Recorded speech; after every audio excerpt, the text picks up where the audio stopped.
Can Brian Robinson be this year's Jahan Dotson? At least one Washington Commanders beat reporter thinks so. Let's talk about it.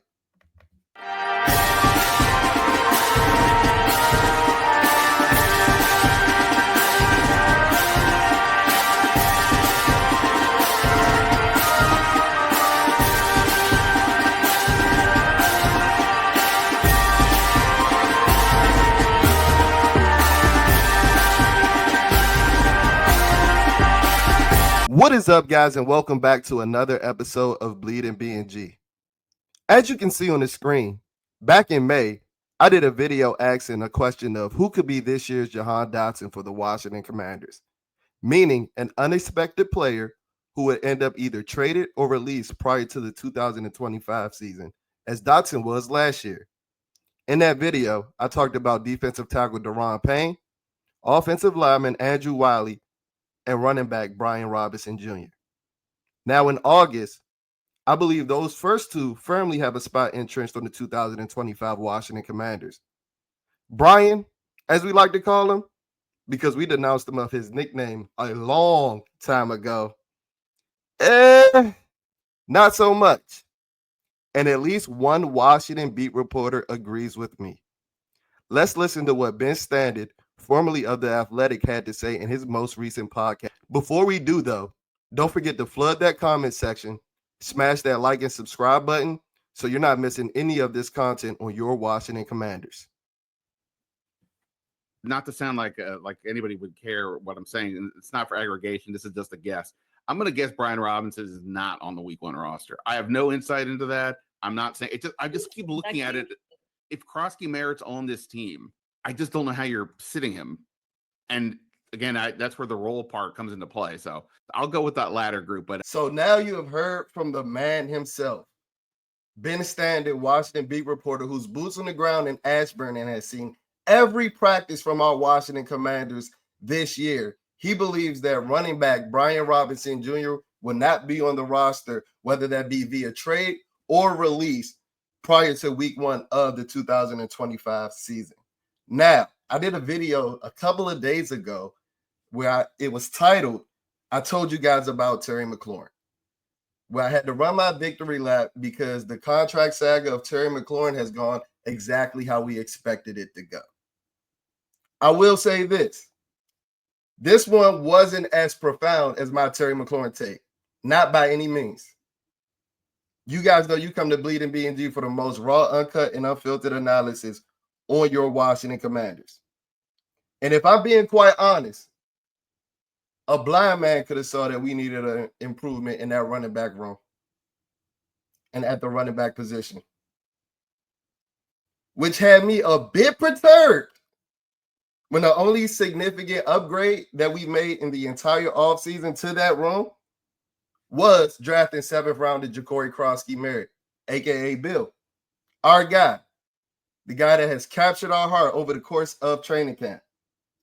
But boy, has that 7th rounder put the entire team and the entire Commanders fan base and what I believe soon to be the league on notice. Guys, we practically get Jakory Merritt propaganda every day.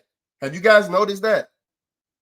If you guys are as tapped into the team's social media as I am, have you guys noticed that with the reports coming out of camp? Now, we know that Jakory Merritt, he wasn't your typical 7th rounder. He wasn't your typical 7th rounder due to the eligibility issues that he had coming out of college.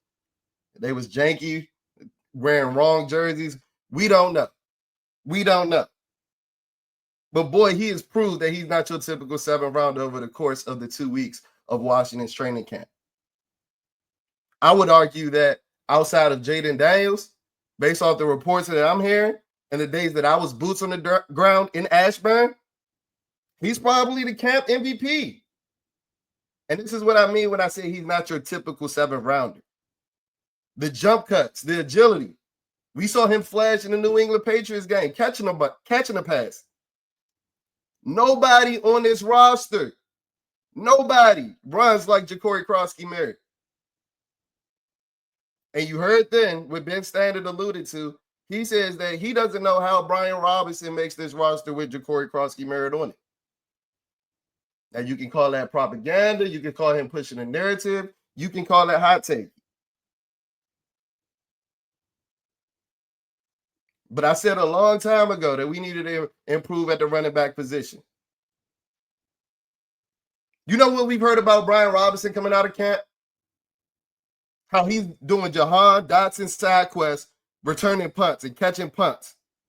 We know damn well that he's not going to be doing that during the game with his big brolic ass. So what they got him out there doing it for now? That's exactly what Jahan Dotson was doing before Adam Peters sent his ass to the gulag last year. And when I saw that report coming out of camp maybe a week ago, I was like, oh shit, here we go. Here we go. And it was the day after the team posted a 3-clip highlight of all Jakory Merritt highlights. Bro had a catch, a pitch, and I was like, oh, that's not a coincidence. That's not a coincidence by any means. And then hearing a guy like Ben Standig, who I said is boots on the ground in Ashburn.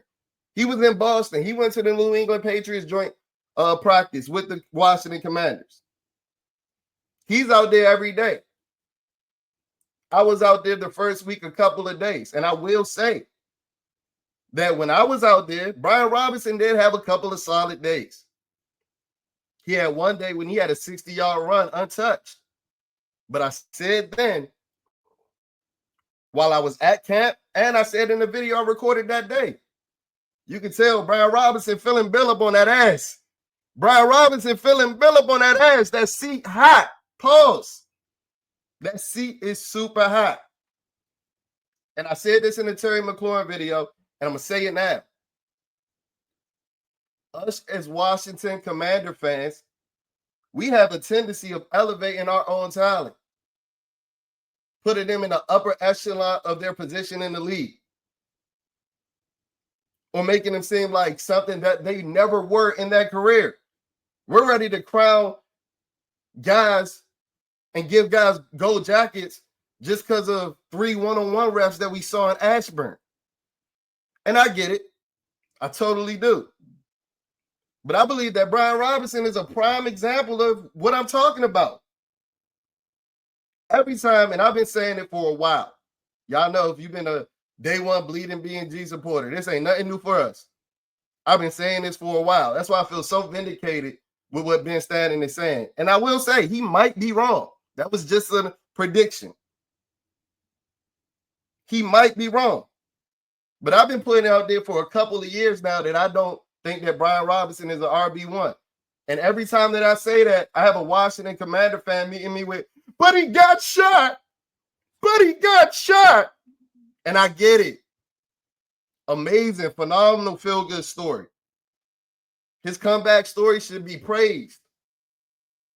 Should be praised. Nothing short of remarkable. But that doesn't mean that he's a starting running back in his league. That does not mean that he's a starting running back in his league. That's why, we got to be a little polarizing on social medias. And if you're not following us on social media, what are you doing? At the bottom of the page for all the tags, all the links. But I said on social media a long time ago, Brian Robinson is Fat Rob Kelly with a feel-good story. Now, he might be a tick above Rob Kelly. I try to be a little polarizing. But he's nothing more. And then when you see a guy like Jakory Merritt, who I remind you is a 7th rounder, when you see his reps in Ashburn and when you see Brian Robinson's reps in Ashburn, they look different. They look different. Now, I will say, I'm a tad bit skeptical of if I believe Ben Standig's report. Now, I would love for it to be true because I'll come on here and run another victory lap. But I would say if Brian Robinson's roster security was in question, why didn't he play week 1 against the Patriots? I don't know. That's just some food for thought. But as I said, just because he got shot in the knee doesn't make him an RB1. Tremendous story. I was down there, boots on the ground in the stadium when they dropped the mini man. I was about to cry my damn self. But the reality of the situation is that Brian Robinson is a running back going into his 4th year that has never had a 1,000-yard rushing season. Didn't even touch it last year. And I don't know if you know, but I got another stat for you. Do you know that out of anybody that had more than 25 carries for the Washington Commanders last year, Brian Robinson had the lowest yards per carry? That's Austin Eckler. That's Jaden Daniels. That's Jeremy McNichols. That's Chris Rodriguez. You name it. You name it. And despite me knowing these numbers, if you listen to some Washington Commander fans, I'm just supposed to have him as the shoe-in week 1, boots on the ground, ready to run for 150 yards against the New York Giants. What do y'all be thinking about sometimes? I love the fan base. Wouldn't be anything without y'all. But what do y'all think sometimes? And another reality of the situation, and I don't want to make this a Brian Robinson bash session, but we put it out there about Jahan Dotson last year. We were the first to question Jahan Dotson's roster security last year. He got picked up by fantasy football pages and everything. So I think you want to pay attention to this video. Brian Robinson is a guy that over the course of all 3 of his years, he wears down over the second half of seasons. And the archetype of having a big bruising running back that's 230 pounds that can't handle the wear and tear ain't good prospects for aging and moving forward in his career. It's not like he's a speed demon. It's not like he's running away from guys. He relies on running through a guy's face. And yeah, he can do it in September. But then come October, November, oh, we got Brian Robinson's on the injury report. Brian Robinson's on the mend. Brian Robinson's warming up pregame to see if he could go. We saw him at the Giants game last year looking like he was about to cry. And I get it. I get that he wants to play. And Brian Robinson would have a spot on my roster as nothing more than a goal line back. Preserve his legs. But to hear Ben Standig say that he doesn't see him on the roster, that was something that raised my ears and sparked my interest for sure. I'm like, oh, okay. This just made Monday's matchup against the Cincinnati Bengals even more exciting. Because I had a theory when we heard that Jakory Merritt didn't participate in the Burgundy and Gold inter-squad scrimmage. I had a theory that, it was reported that he came out of the preseason game with the New England Patriots fine, even though he went to the Blue Medical tent to get checked out. I had a theory that they might be giving him the 2019 Terry McLaurin treatment. Are we going to put you on ice, bro? We're going to unveil you in week 1. And then to hear a guy like Ben Standig say this, it just makes me feel even more vindicated. But Brian Robinson's on the roster as of tonight, as of today. We'll see how it looks in the next coming of weeks. But Bleeding B&G is going to drop their annual 53-man roster projection. And make sure you tune in that to see if Brian Robinson makes the cut. Because as of right now, Ben Standig is sounding like he might not. Y'all let me know what y'all think of it. Do me and Ben have some merit? Is there a scenario? Is there a case where you guys can see Brian Robinson Jr. not being on this roster in the next couple of weeks? Or are we being hot take demons right now? But it can't be too much of a hot take. Like I said it in May. I can't be too much of a hot take artist if I said it in May. So as I've said before, and I always say, make sure you smash that subscribe button so you can be out in stories 2 months ahead of time, like we are over here at Bleeding B&G.